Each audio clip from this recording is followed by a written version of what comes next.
அந்த சீசனில் young directors வருவாங்கல்ல, புது டைரக்டர்ஸ்லாம். அந்த சீசனில் புது டைரக்டர்ஸ் அவ்வளோ பெரிய வெற்றி அடையல. சேரன் மட்டும்தான் வெற்றி அடைஞ்சார். அப்போ தான் எங்களுக்கெல்லாம் ஒரு நம்பிக்கை வந்துச்சா, ஓகேப்பா சேரன் வந்துட்டாப்புல, நம்ம டைரக்டர்ஸ்லாம் வரலாம். ஆமாம், ஒரு கேப் இருந்தது. ஏன்னா முதல்ல வந்து பாக்யராஜ் சார் வந்தார், பாக்யராஜ் சார் வச்சு பார்த்திபன் சார் வந்தார், பார்த்திபன் சாரை வச்சு பாண்டியராஜன் சார் வந்தார்.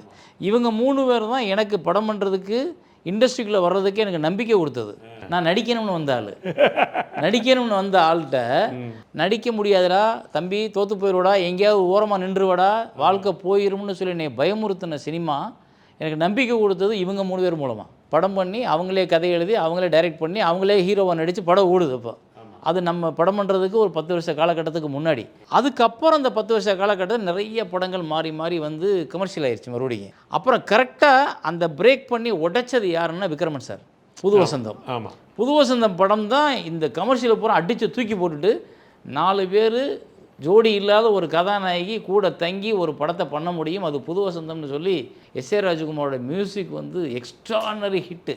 எங்கே போனாலும் தெருவுக்கு தெரு படம், இது முதலாக வரும் பாட்டு, நீங்கள் நினைக்கும் தாளம் போட்டு, அப்படியே பயங்கர எனர்ஜி ஆகும் அந்த பாட்டை கேட்கும்போது. புரியாத புதில் சார் வந்து அதுக்கப்புறம் நான் ஒரு 10 படம் வேலை பார்த்ததுக்கப்புறம் தான் நான் பாரதி கண்ணம்மா. ஸோ அந்த கேப் வந்து ஒரு பெரிய தேக்கமாக இருந்துச்சு. அப்போ யாரும் வரல. அதனால் எங்களுக்கெல்லாம் ஒரு நம்பிக்கை இல்லாமல் இருந்துச்சு. சரி, அசிஸ்டண்ட்டாக வாழ்க்கை ஓட்டு போயிட வேண்டியதான். ஆனால் நீ வந்தப்புறம் எல்லாருக்கும் ஒரு நம்பிக்கை வர ஆரம்பிச்சு.